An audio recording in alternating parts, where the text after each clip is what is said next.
was able to build a new Hunter aggro deck. Nah, like Hunter aggro is so weak. Their one drops and their like early game minions just aren't strong enough compared to the other decks' early game minions. The game takes more skill than it ever has, in my opinion. I don't know about that one. I do not know about that one. It's kind of hard for the game to take skill in a meta that's unstable, just because skill is knowing what to do in every situation, right? And the situations are so unpredictable now because people are playing so many decks that the skill cap is almost always lowered after new cards come out because you can't predict what your opponent's going to do.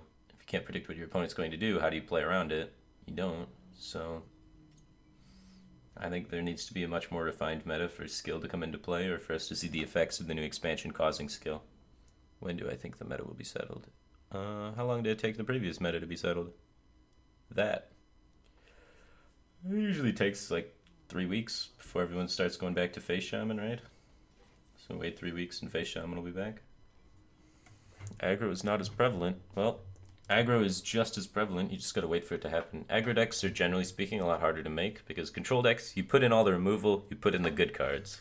Then, wow, control the board, fantastic.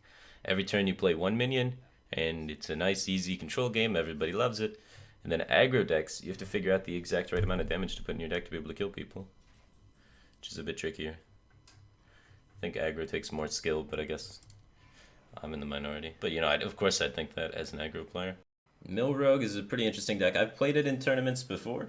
I got top 8 in a Chinese tournament. So yeah, I think it's a decent